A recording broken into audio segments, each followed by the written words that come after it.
gentlemen, let's kickstart our first session, which shall focus on Kavach and AI for safer, smarter train operations, advanced signaling, telecom and digital surveys, cyber-secure and IoT-driven railway systems, automation in manufacturing and material handling. Please join me in welcoming our esteemed panelists on stage. Let's all welcome Mr. Yaniv Oz, Vice President, Strategic Partnerships, Silas. Can we please welcome him on stage? Can we give him an energetic round of applause? This is the first session, so we should be booming with energy.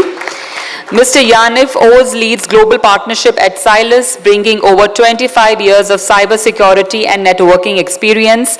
With a strong background in senior management and field roles, he is certified CISO, CISSP, and GICSP, and holds degrees from the University of Maryland.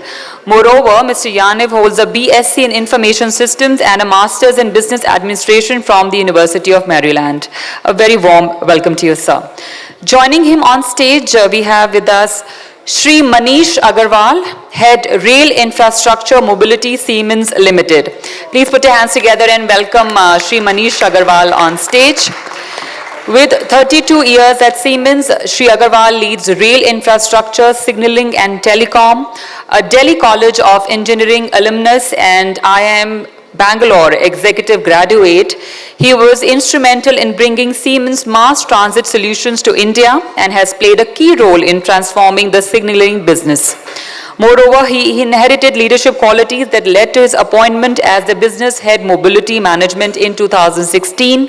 He has been highly motivating force behind the turnaround of the signaling business, leading the segment to a persistent profitable growth. A very warm welcome to you, sir. Let's now welcome on stage Shri Mangal Dev, Head Hitachi Rail India and South Asia Green Energy Mobility and Director Hitachi India Private Limited. Please put your hands together and welcome sir on stage. Shri Dev has over 36 years of leadership in mobility, green energy and digital infrastructure. An IIT Kanpur alumnus, he has held senior roles at Maruti Suzuki, GE, Alstom and now Hitachi, driving growth and transformation across the transportation sector in India and South Asia. In addition, he has acclaimed global experience covering Australia to the Americas, contributing to the world of mobility while appreciating the art and culture of different geographies. A hearty welcome to you, sir. Let's now welcome on stage Shri Keshav Chandra, former member, Railway Board, Indian Railways. Let's give him a warm round of applause. Shri Keshav Chandra is a veteran railway professional with nearly 40 years of experience. He served as member mechanical of the Railway Board and chairman of RITES. A renowned expert in quality assurance and manufacturing, he has conducted inspections across 25 countries and led the production of rolling stock worth rupees 20,000 crore annually. Moreover, he is one of the foremost experts on quality and manufacturing industries, has conducted technology appraisals, quality assurance, inspection of over 500 companies in India and abroad in over 25 countries. As Railway Advisor Berlin for entire Europe from Jan 2005 to April 2008, and earlier as Executive Director Quality Assurance RDSO Lucknow from 1994 to 1998. He was responsible for manufacturing of new rolling stock to the tune of rupees 20,000 crore annually. A very warm welcome to you, sir. And ladies and gentlemen, this session will be moderated by Shri Jugal Kishore Bhatti, former Additional General Manager, RITES. Can we please welcome him on stage? Please put your hands together and welcome Shri Jugal Kishore on stage. With 36 years of experience in civil engineering, Shri Bhatti has worked on metro, highway, airport and railway infrastructure projects An IIT Delhi alumnus and certified QMS auditor, he has played key roles in DPR preparation, project execution, and arbitration for major metro systems including Jaipur, Noida, and Pune. Moreover, he has attended a training course in International Executive Diploma in Project Management from George Washington University, USA. He is qualified QMS ISO 9001-2000 Lead Assessor Training Course and meets International Auditor and Training Certification Association QMS requirements. In addition, he has worked in 3 metro projects, namely Jaipur Metro, Noida Metro, and Pune Metro, and was associated in DPR projects on Agra, Kanpur, Meerut, and Varanasi. A very warm welcome to you, sir. We also have with us Srimati Mona Srivastav, Chief Engineer, Northern Railway. She'll be joining us in between the session.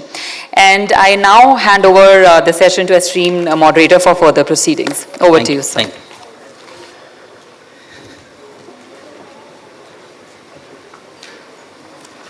Thank you very much, ma'am.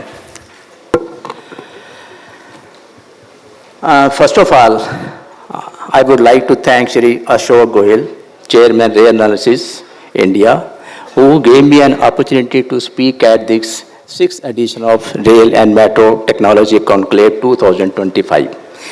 I also welcome all the eminent panelists. I can say in the beginning that 2 more members, one from KEC International and one from Indian Railways, they are expected to join, but I got an information that due to unavoidable circumstances, they may not be attending in today's panel discussion. Hence, instead of 7 more panelists, there will be only 5 panelists.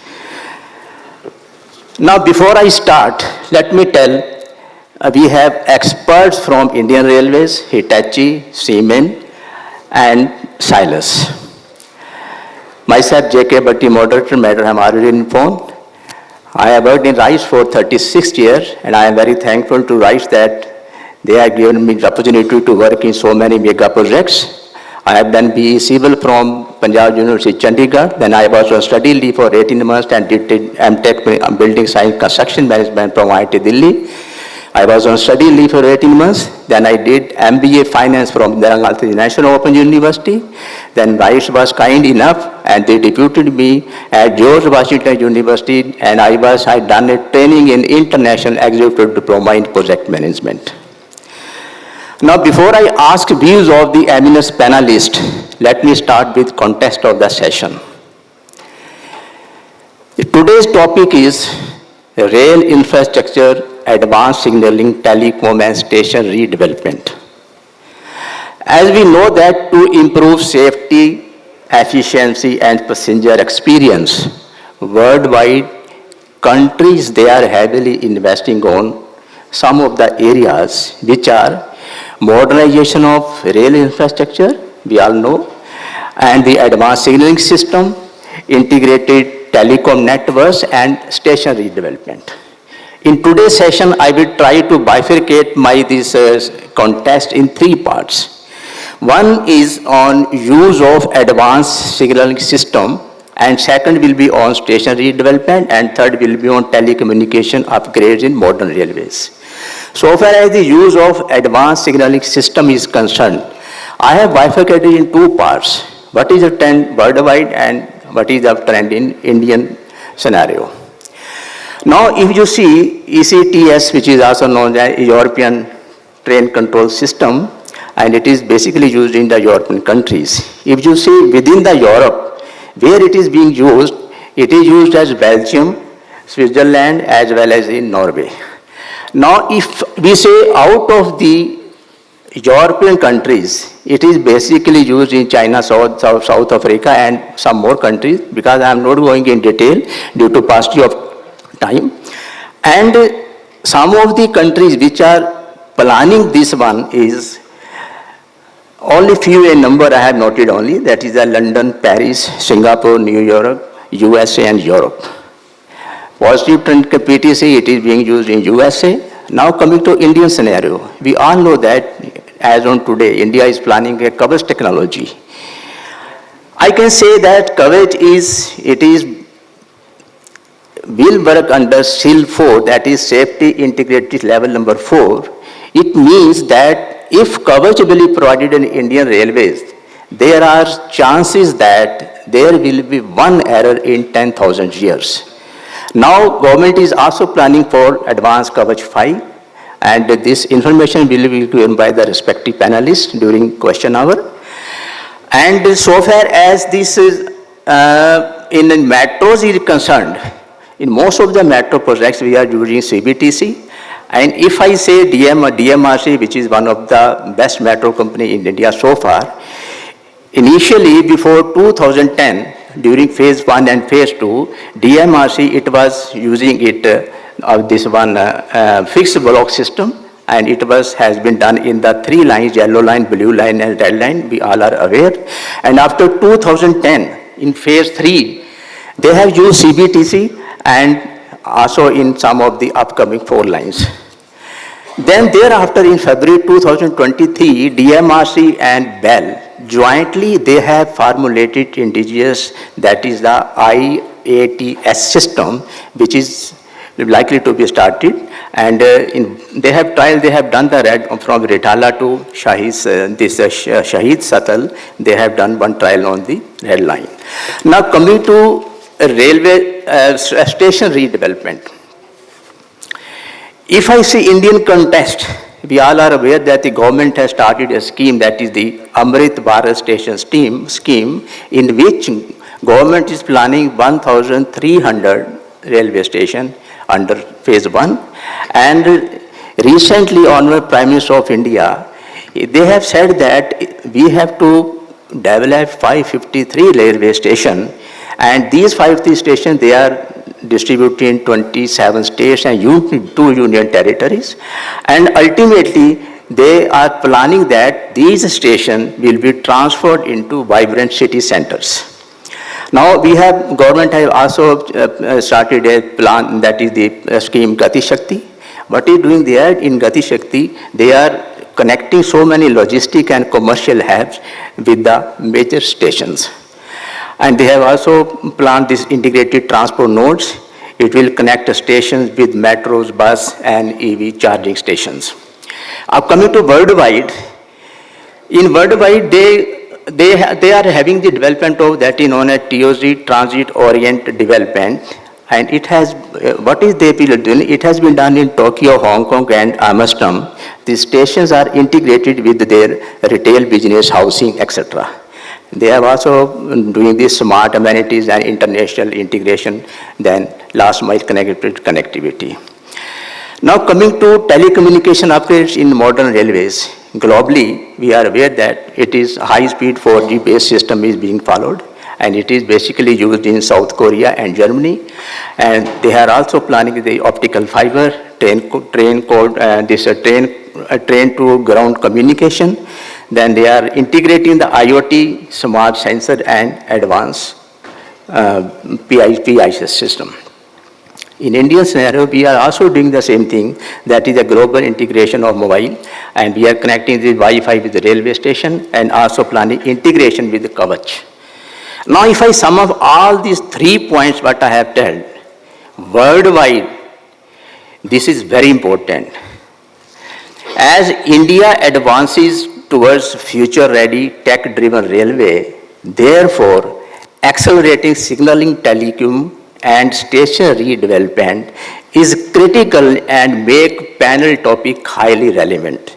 The whole credit goes to organizer who has selected this one particular topic today, which is most important. Now, without taking much time, let us hear from our esteemed panelists who bring deep expertise and insight into this dynamic sector. Now, before occupying my seat, I will start with first panel member, Shri Keshav Chandra. Shri Keshav Chandra is 1975 batch IRSC officer and has served Indian Railways more than 40 years. He was GM NFR Railway, member Railway Board, and he was once upon a time the chairman of RICE, where I has worked nearly 35 years. I really welcome, sir. We have heard your name maybe 20 years back, but today I am very fortunate that we have seen you physically here. Mr. Keshav Chandra, he is one of the foremost experts in manufacturing industries, having listed over 300 companies in 25 countries. Now, I will tell one of the quality, I think that quality may not be having 1% of the, if I count 1% of the total people in the world, they may not be having that quality. And what is, sir? Sir, blood donation is a noble cause, is really valuable, priceless, and time saver. I know that you were associated with voluntary blood donation movement since 1986 and donated blood more than 85 times. Really, sir, round of applause. Further, your visionary initiative, Donate Blood Once in a Lifetime, was adopted by Ministry of Health and Family Welfare in 2019. Am I correct, sir? Yes, okay. Now, your unwavering dedication and exemplary leadership in Indian Railways will also continue to be a source of inspiration for everyone. My first question is on safety, capacity, and network resilience. Before asking my any question, I will try to put context of the question, why the question has been asked, and then I will ask a question, only then you can start your views. The context of this question is, we are aware that Indian Railways is the backbone of country's transport network.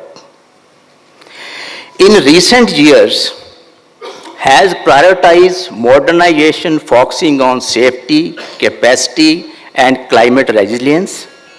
Several initiatives have been launched to upgrade infrastructure, adopt advanced technologies, and boost operational efficiency. My question starts now. Rail infrastructure modernization is central to India's transport transformation. What are some of the initiatives undertaken to improve safety, capacity, and network resilience? Keshav Chandra, sir. Can you hear me? Yes. Am I audible? Yes. Okay, a very good morning to all of you. A very long and exalted introduction has been given about me. Okay. What you spoke about, you had 2 or 3 things in mind, capacity and safety and one other aspect, I think. Okay, now I would say it's like the signature tune of Indian Railways in the sense that in the last 10 years, we've done amazing work by investing in infrastructure. Now quickly I'll run you through, all of you know it so well. Like, look at the Vande Bharats. There may be 100 plus Vande Bharats floating around on the Indian Railways, both mini and standard length. Then look at the other scene. Just go a little further away, the other rolling stock, the locomotives. There are locomotives being produced by GE, the diesel locos. There are 12,000 horsepower electric locos being produced by Alstom. Then again, Siemens, Manish Agarwal ji and company, they are into 9,000 horsepower electric locomotives, apart from what? Our BLW at Varanasi and our works at Patiala. So in the last 10 years, an amazing work is being done. If we were to stop at rolling stock, it wouldn't be fair. What we've done by way of dedicated freight corridors, invested a whole lot of money, and they are just about to take off. Then we are building a high-speed line, and then we've been doubling at a double or triple or quadruple rate. Everything we are going at super fast pace. And if you look at the figures, they tell you, and the investment is going very, very appropriately, aptly, and properly. Like in the last 10 years, if I remember well, we've done at the rate of something like on an average about 1,30,000 crores of investment every year in infrastructure, as against just about 35,000 crores every year for the preceding 10 years. So there's a vast difference of 4 or 5 or 6 times. So all this investment has meant so many things, like signaling and telecom, like you spoke of, Kavach. We've done a little bit in one particular railway, South Central Railway, but then we are doing it in a big, huge, stupendous way. And not going to be stopping at that, we are going to go into the higher versions. So whether it is fixed infrastructure, whether it is rolling stock, we have invested hugely and we have created capacities, we have built in safety with our Kavach, because Kavach 5.0, even this present version, basically means that you have moved away from that old GSMR system and you've come into 4G, you've come into 5G, which means so much more. The data, it can handle the seamless way, it can integrate with other systems. I don't need go into all that. And then, as you said, this word resilience you mentioned. So like resilience also has been built into our safety systems. Like bridges are being inspected not in the routine way, but we are putting sensors there. The bridge foundations are being strengthened and they'll tell you like in case there's an issue there.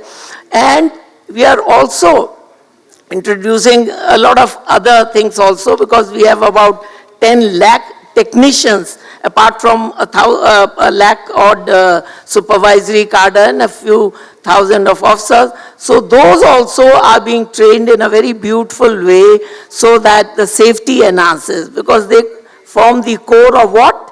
Repair, maintenance overall, which is the basic activity. Apart from all the beautiful things that we do, all the fleshy things somebody might say, okay, keep them in one place. But then basic repair maintenance overall is also being done beautifully. So this is about all I wish to say on this particular Thank you, sir. subject. Wonderful insight, Thank sir. you. Sir, you have mentioned about Kavach.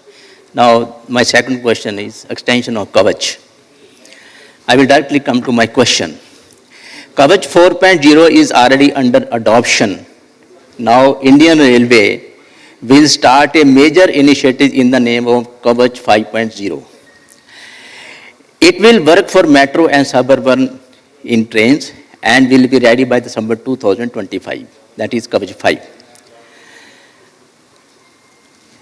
It is the next generation version of Kavach technology, due to which capacity in suburban areas is expected to increase by almost 1.5 times. My question is, can you please provide an insight into the opportunity for industry and how can they participate in such a major initiative? Okay. See, basically, Kavach 5.0 goes towards 5G and all this thing and leaves these 2Gs and the other things behind. And it is mainly to be put into use for the suburban systems. And there's not just Mumbai, there's Calcutta, there's Chennai, so many other places. So since the headway between two trains headway time has to be reduced, so you're bringing in this particular system. So it's a more advanced version. Now, it will be a slightly mini version of this Kavach 4.0 in the sense that Kavach 4.0 is across Indian Railways. This will be restricted to the suburban services. But if you have looked at Kavach 4.0, like we sit down as friends or as colleagues or as advisors, so there is a blaze literally in the industry to catch on, to join in this particular race. So that race or that this thing will continue, but in a slightly subdued and restrained manner. So opportunities are going to be just limitless. And this in itself, Kavach 4.0, is going to go on for the next several years. 3 or 4 companies already doing the job extremely well. More are coming in, and Manish Agarwal ji and our friends will talk about it soon. So there's a lot of scope for industry. Endless is the word. Okay. Sir, can you give some of the names around 2 to 3 companies who was associated under Kavach 4 in the beginning? Kavach 4, Bangalore-based, Hyderabad-based companies are there, and even our Siemens is now there, which you feel very happy about because they are world leaders in ETS level 2s and even advanced versions. So they'll bring in that and try to merge it with what we have. So it's a beautiful synthesis Thank you, of sir. Thank two you, sir. international giants. Thank you, sir. Thank you for your wonderful insights, sir. I will come back to you. I have been informed that Mr. Mangal Singh, one of the eminent panelists, hopefully he is having another meeting with the MD DMRC, and I thought that he should be the second panelist. Ma'am, you will be the third now. Okay. Mr. Mangal Dev, he is the head Hitachi Rail and South Asia, Green Energy Mobility, and Director Hitachi India Private Limited. Sir has experience of 30 years and many years working in present organization. He has skill in sectors of mobility, mobility as a service, automotive, energy, digital infrastructure, mergers and acquisitions. Also dealing with MNCs and startups in rolling stock, locomotives, high-speed rail, urban transport, signaling and train control infrastructure, turnkey systems and services, and many more. There is a huge list. He is having expertise.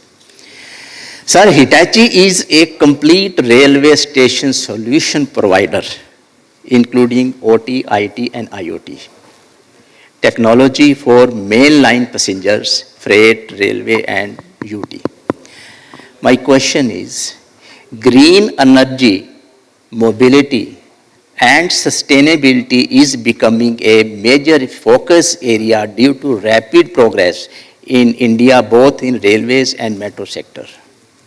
How does Hitachi Rail support this development in India? Thank you. Thank you very much. It's a very heavy question. Good morning, everyone.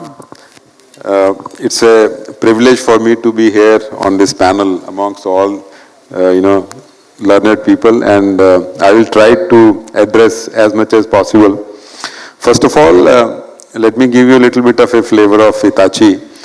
So now, Hitachi started from Japan. The Japanese railway system has been pioneered by Hitachi, and of course, the entire ecosystem that is there. And then we moved westward and, created a strong footprint in the UK, and then we acquired Ansaldo, Italian companies, and then we became quite global. And very recently, we had the privilege of, merging the GTS, Ground Transportation System of Thales. So by that, we have now become one of the largest train control, signaling and train control company. So that much more, onus on us to serve our customers, in a more pleasant manner. So it's not just, the position that you take, but also, the responsibility.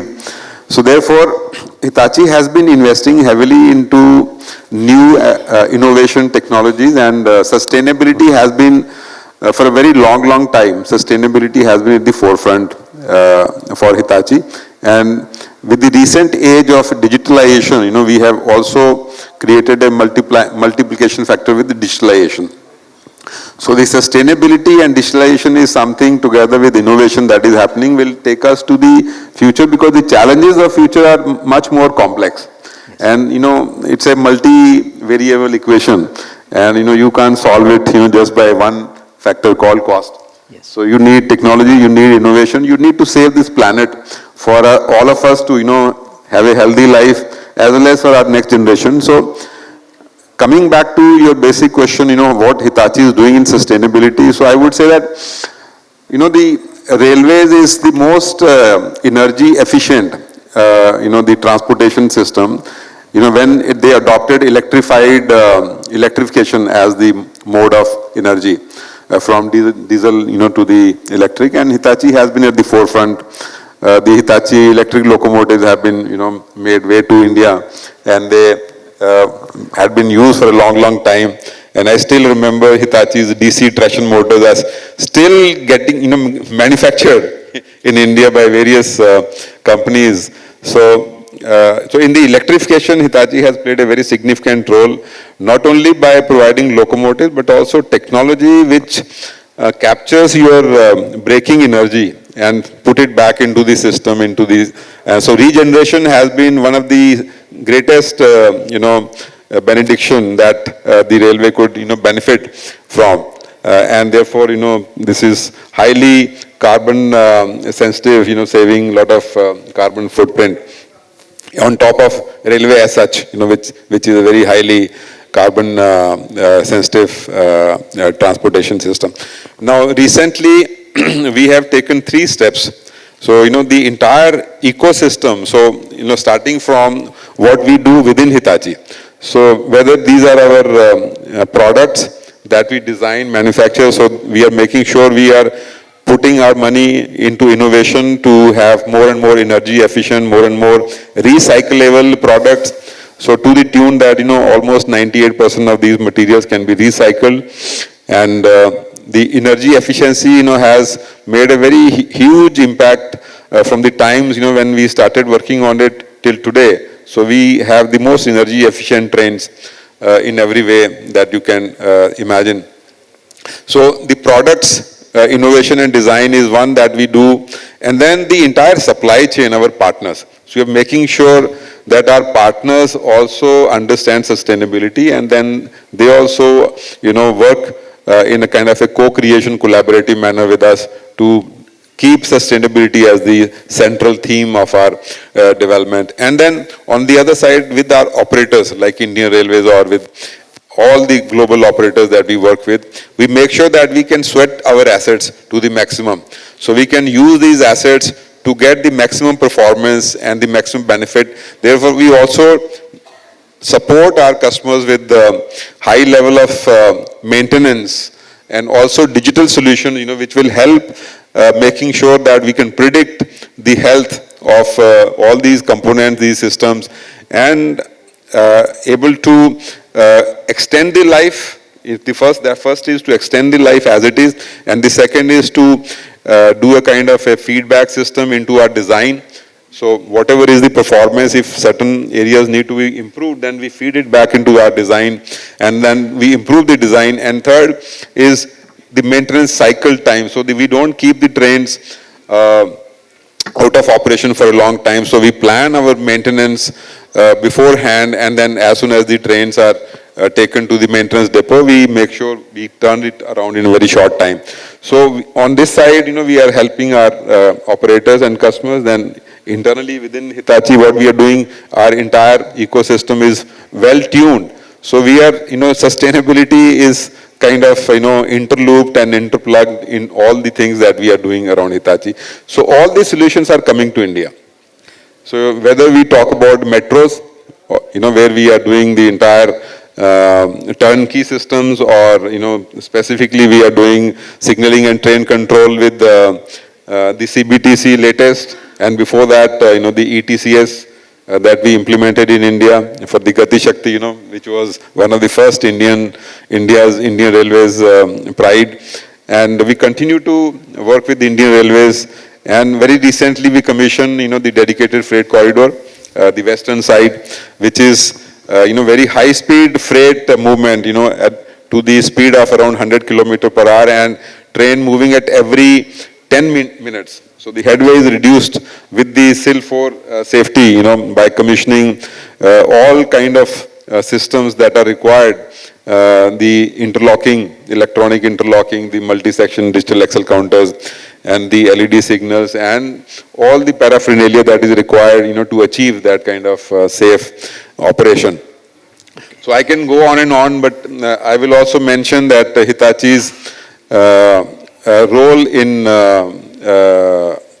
further in the electrification is also to be noted, that we are helping Indian Railways not only provide our transformers, which are the latest technology in the energy efficiency of the entire propulsion chain, but also the substation, now Indian Railways is converting into 2 into 25 so that they can increase capacity because now you want to run more and more trains, including the Vande Bharat, which will consume much more energy than, the typical locomotive powered, diesel powered train. So your OHE, the substation also have to be in tune with the capacity that you're putting under the wire. So you can say that, we are partnering with the Indian Railways or the Indian Railways companies, subsidiaries and recently we commissioned the network to Kashmir. Yes. So we are very proud that, we were part of Indian Railways partnering with the Indian Railways, and it was the most challenging project, in the Himalayas to achieve this kind of time efficiency and keeping the safety and integrity in place. So we commissioned well within, the timeline of the project, and now the entire nation is very proud that we are connecting Kashmir with the rest of the India. Sir, I know the depth of Mr. Mangal Dev because I have got opportunity to interact with the last 2 years, nearly 45 conferences. He can speak for hours on any topic. But sir, I can see that 30 minutes are left. So now I will straightway go to second question. Before asking me a question, let me set the context. If you see globally, the rail system, they are moving in advanced signaling systems, that is ETCS level 2, CBTC and LTE. Indian Railways as well as metros, both are beginning transition from legacy system to modern digital platforms. My question is, how do you envision this shift unfolding and what key challenges and opportunities do you foresee in the digital transformation of signaling across India's rail and metro networks? Sir.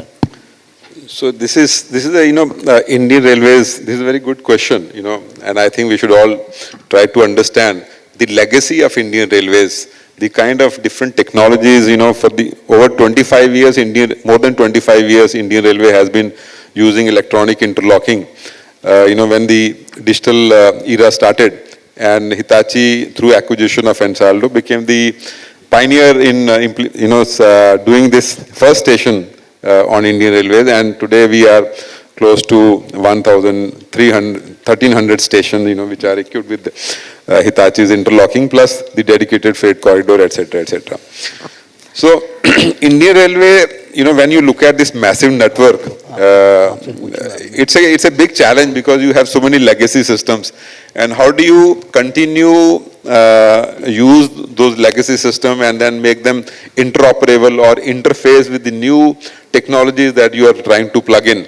For example, when we started doing ETCS level 1 long time back, and then when we, done a re-signaling of Ghaziabad to Kanpur section, which is the most high density network, we understand, the gravity of the situation, how in a brown field on Indian Railways, you can, when you don't get a block to install your equipment and then to test and commission your equipment, you have to also carry out, your regular operation, and then the very little time that you have to commission your system. So with these two examples, and now, we are also supporting the implementation of Kavach, because the Kavach has to interface with electronic interlocking. Yes. So unless, the real SIL4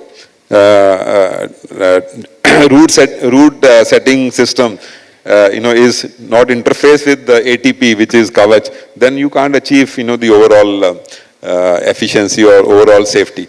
So all these technologies, all these products, all these systems, we understand how, to interface them, with whether now we are now trying to utilize EU Links, which is the latest interface system, that will connect all these legacy products, and Manish can, of course, will support me in, in saying much more on this.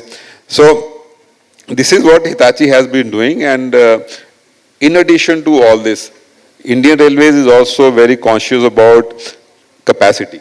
So safety is definitely there, capacity. How to add capacity? So Indian Railways has moved on to what is called automatic block signaling.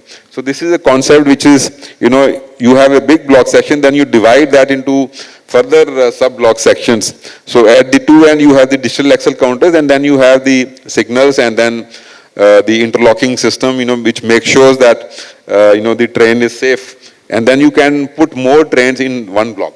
Yes. So that way you can increase capacity. Then on top of that, what we have also demonstrated on this Ghaziabad Kanpur is centralized traffic control. So, from one place you can see the entire section of, 300, in this case 350 or 400 kilometers.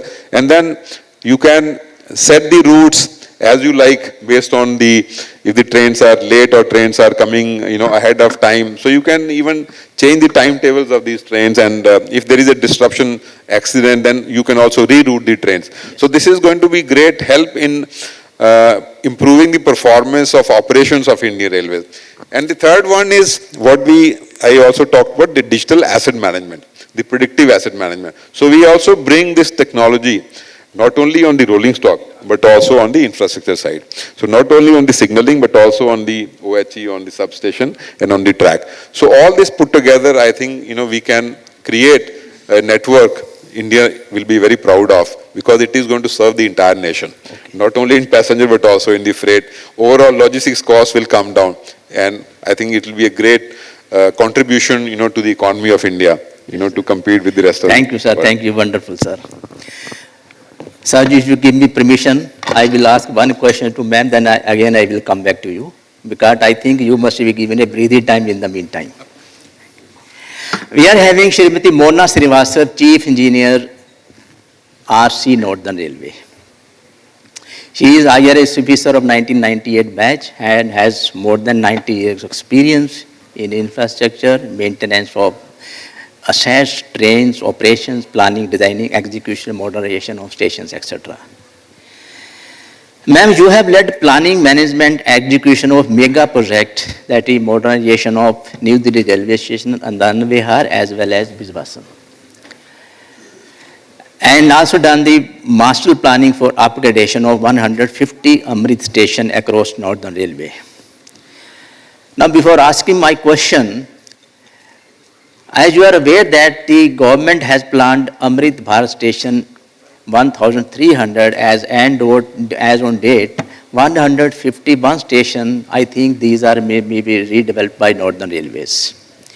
My question is, at present, what work is under execution, multiple stations, so far as the 151 station with the Northern Railway are concerned?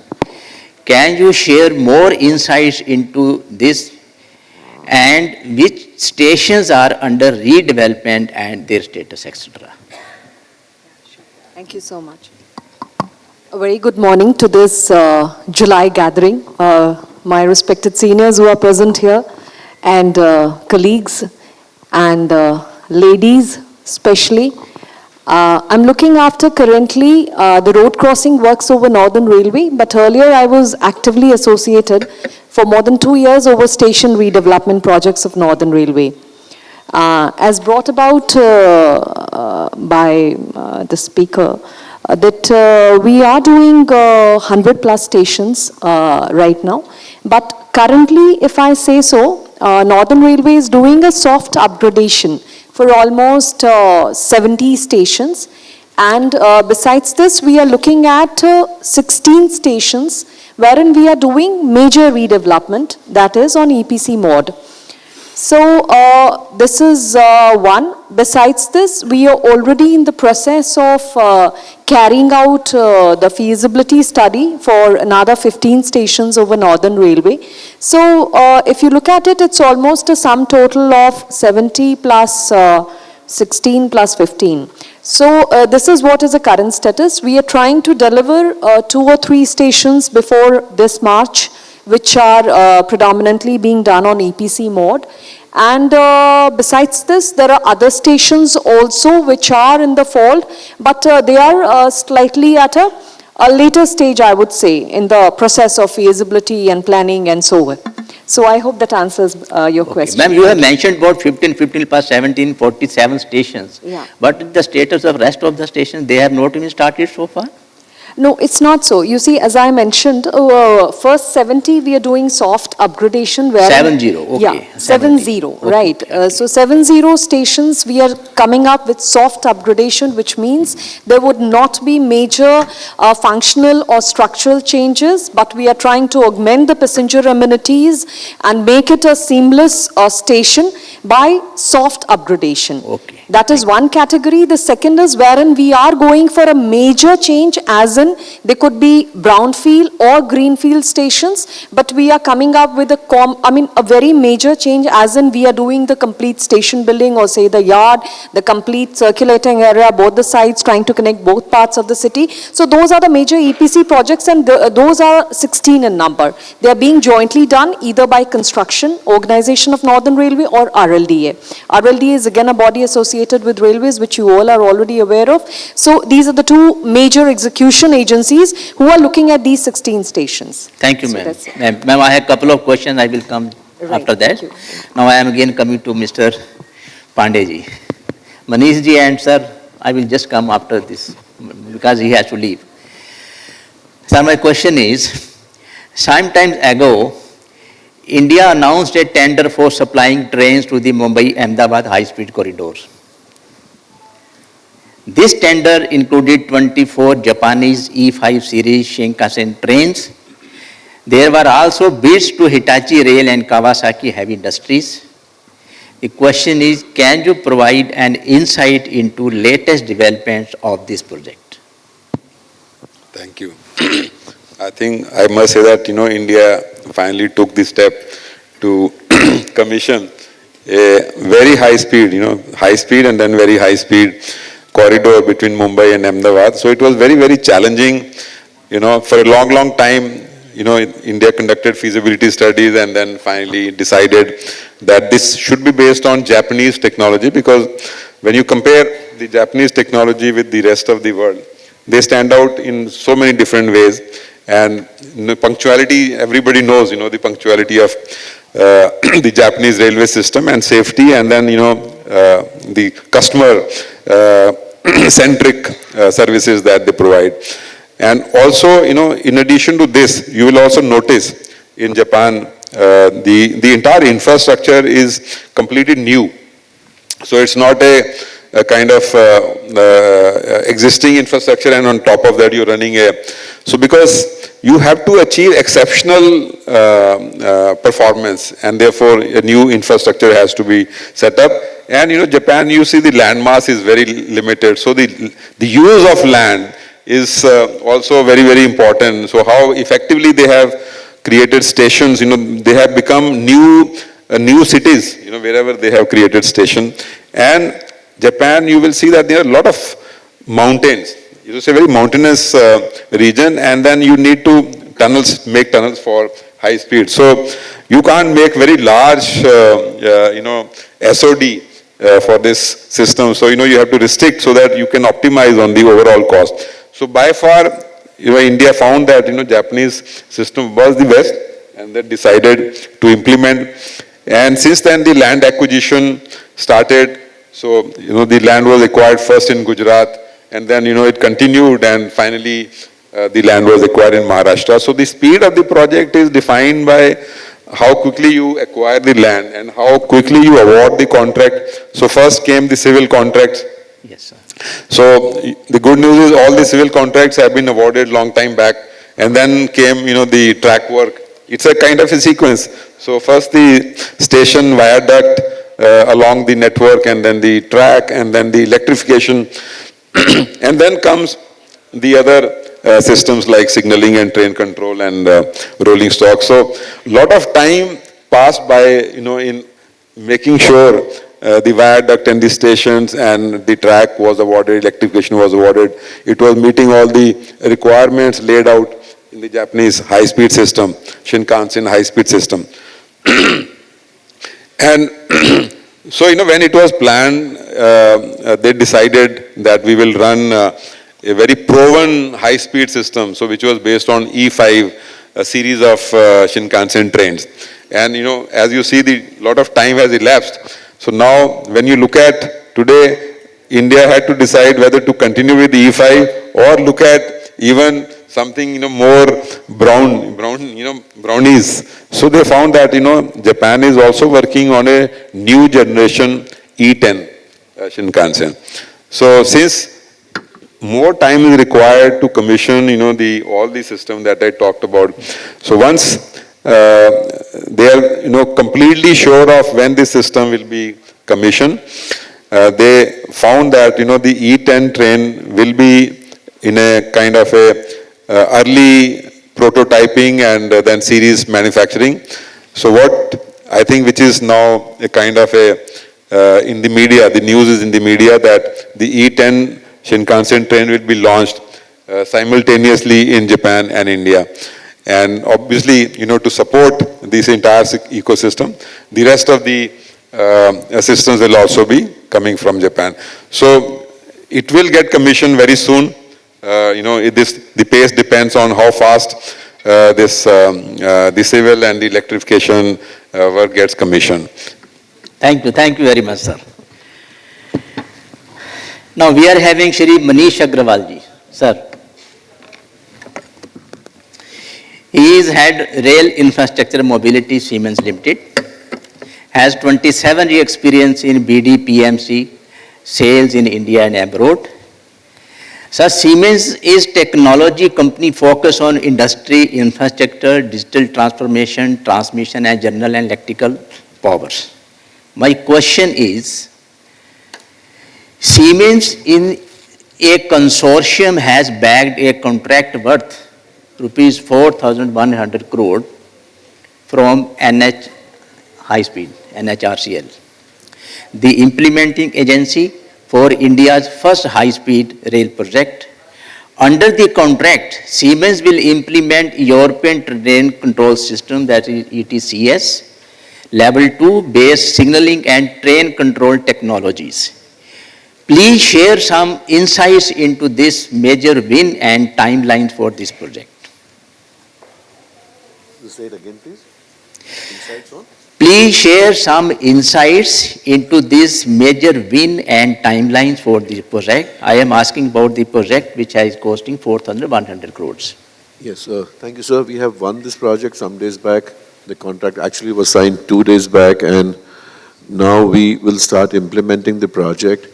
What is the time frame in our mind and what has been contracted to us is a first trial section, a priority section to be available by Christmas next year.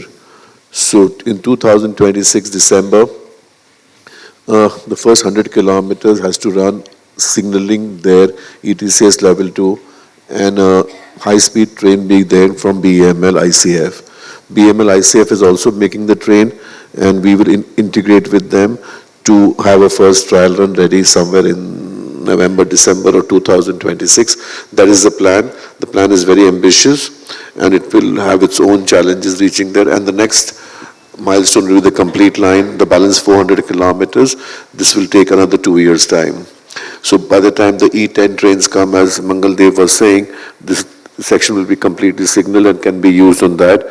And we will also have to deploy the ETCS level 2 as of now on the Japanese trains also. So this is the broad insight for this. The ETCS level 2 technology being deployed is really, let's say, the current world standard of what is being put into high speed. And it will provide a platform also of bringing in international technology to India, and we will be localizing all of it. So all of the deliveries which will happen also for ETCS level 2 will be localized in India, maybe not for the priority section, but definitely for the main section. That's it, so actually. Thank you, sir. Sir, I will come for second question. Before asking question, I will set the context of the question.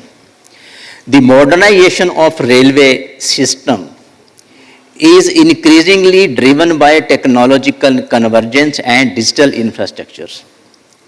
With growing demand for safer, faster, and more efficient operations, telecom systems are evolving to support smarter and more responsive networks. My question is, as we move towards integrated and intelligent railway operations, What role do data networks, IoT-based diagnostics and real-time monitoring play in shaping the future of railway telecom infrastructure?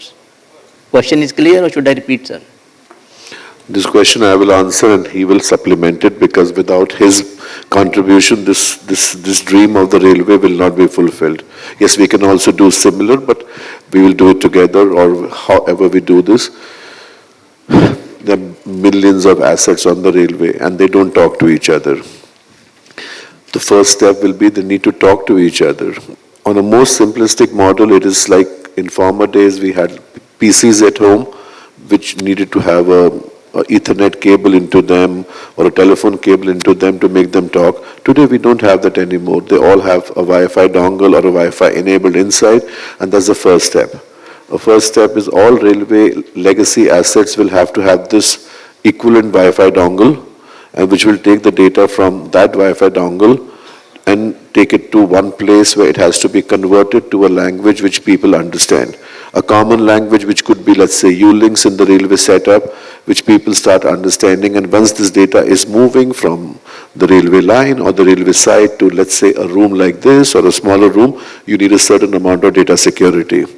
You need to create the environment that the data transmission is secure, one way from the station till this server area. And then at that time, once you start collecting the data, then is the only time you can start seeing patterns in the data. Once you see a pattern in the data, let's say, for example, the simplest possible example, that if the change of current in the point machine has taken a longer time, it is quite possible that the machine is not working correctly. If the current is just not coming down, maybe a stone is stuck at the toe of the point machine, and so then you have that data are now available. Sometimes you do a post-mortem of this data, but if the data network is real-time, then you also have got the alarm real-time, and say something is not optimum and somebody must check. And if you find it's, let's say, important enough, you can also stop the train operation on that point using the interlocking or whatever to maintain the safety of the system. And since all this data transmission will happen, this is the future. All of it will happen on data network, it will happen on internet-enabled devices, and will require a cyber-secure environment to make this all happen. So we need to create a cyber-secure environment, and we need to create a common language, or we need to agree on a common language in which the devices will talk to each other. That's it, sir. Thank you, sir. Thank you very much. Now we are having another panelist, Mr. Yanib. He is Vice President, Strategic Partnership, SILES, and has expertise in information security management systems. Sir, my question is, SILES has been working within India's rail industry for several years and in partnership with organizations like RailTel.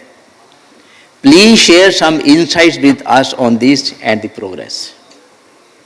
Okay, so first of all, thank you for the invitation. Appreciate the opportunity to speak in front of leaders from across the industry.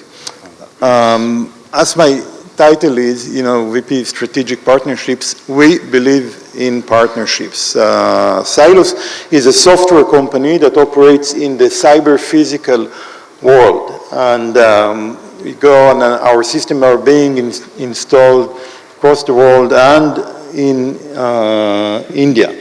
The only way to achieve that is through partnerships. So partnerships with RailTel, partnerships with OEMs, partnerships with consulting companies and with system integrators. Okay? So we have been investing in that over the past 4 years, and we see results. Our systems are installed in India here in metro infrastructure. We're talking about signaling, metro signaling, about rolling stock trains, and in mainline. Today we also see the move into OT.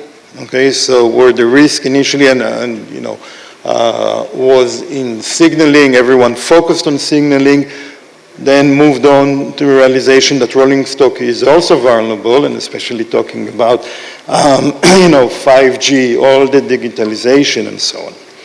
With RailTel, for example, one of the things that we work a lot on is awareness. So RailTel here is a partner. RailTel, as you all know, has a SOC. We had a PR about 2 years ago, but all of the metros and the main lines and so on at the end is all governmental organization, whether municipalities or nations. So the awareness part when working in cybersecurity is just as important as the implementation part.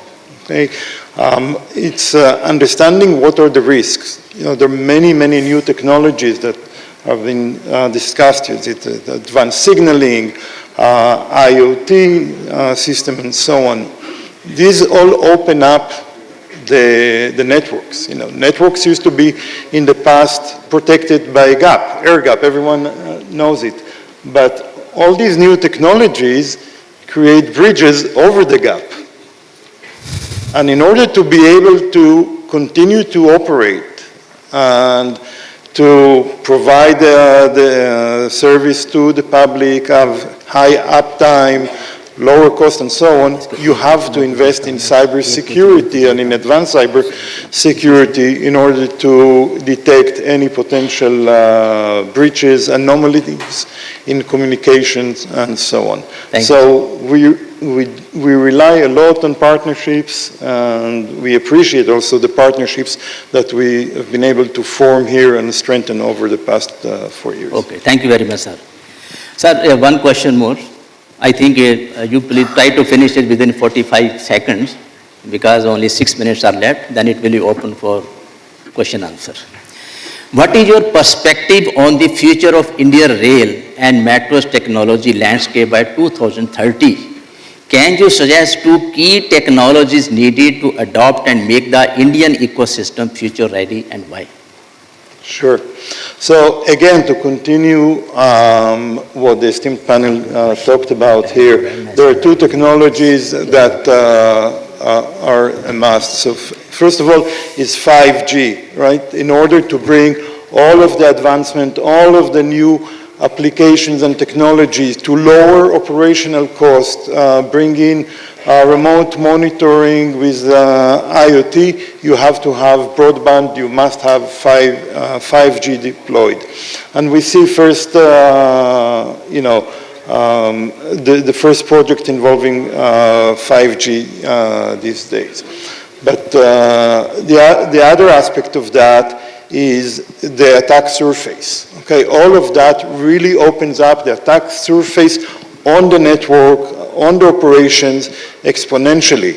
We're talking also today about, and something that we see globally, is the use of AI in order to attack networks.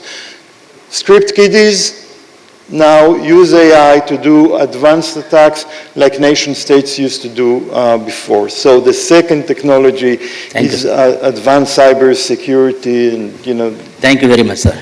Ma'am, last question for you, not more than 1 minute. Then it is open for question answer. Because you are working in these stations. Yes, maybe 30 seconds.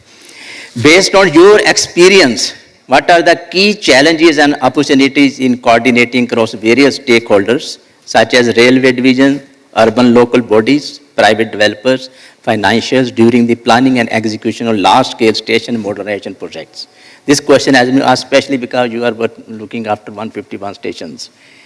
Reply not more than 1 minute, then is open for question answer. I'll just answer this, try to answer this in 30 seconds. Good. There are 5 key issues in all these major redevelopment projects, because now we are not looking at them as railway station projects, but they are now redevelopment to come up with city centers primarily.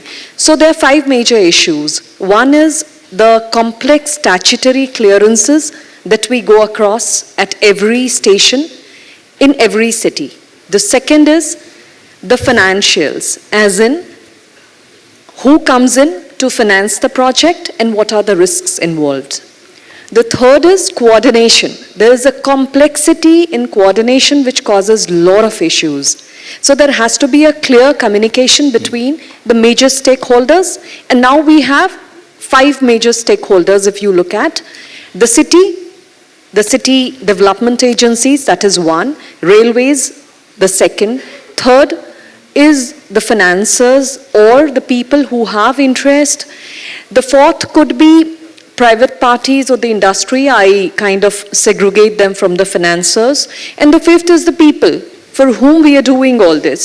So these are the prime issues, and the last but not the least, because railways would like to come up with something which is technologically good, suits the city, but is also bringing in the best in operations.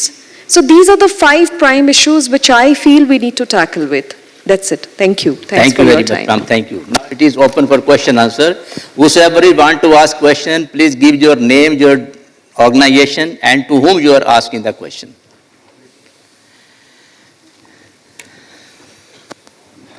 Anyone? Yes. Mike, please. Hi, I'm Ravi Agrawal from Macromancy. I have a question with Ms. Mona and Mr. Manish Agrawal. Yes, you are correct. There is a need of a system to talk each other for the IoT and other kind of products. So what's your take on the using the sensors and net capabilities or equipments for the RDPMS and the road crossings? If I rightly understood, you are asking about use of IoT for road crossing works. Yes. Right? For road crossings So- and the RDPMS systems. Yeah, so that's one of my wishes which I'm looking at. As of now, we are trying to use this on a restrictive basis, on a trial basis, just to see if we can ensure by the use of IoT the right timing of closure of our level crossing gates, or simultaneously also we're trying to look at it. Over Northern, I'm trying to implement a project wherein we are trying to use IoT to assess and give a signal whenever there is a waterlogging over an already built underpass, a RUB or a low height subway. So these 2 things we're trying to explore, but somehow the cost bit and its efficacy is not too viable at this point of time. So we're just looking at that aspect on an experimental basis right now. Thank you. Maniji, would you like to add? It's work in progress. We are using the sensors. We will continue using the sensors.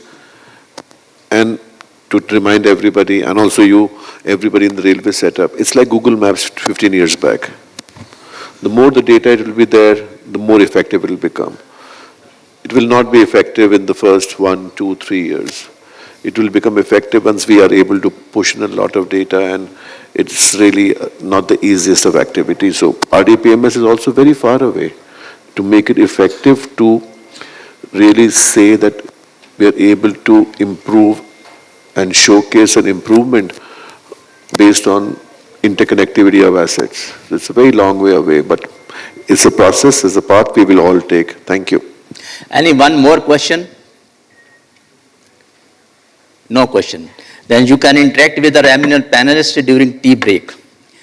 Now lastly, thank you so much to all the eminent panelists for sharing their remarkable insights. I also thank to all this audience for patience listening. I wish I could have taken more questions from you, and I had more couple of questions, but time is limited. There is always challenges to put panel discussion in the time-bound manner. Thank you very much. I conclude this panel discussion.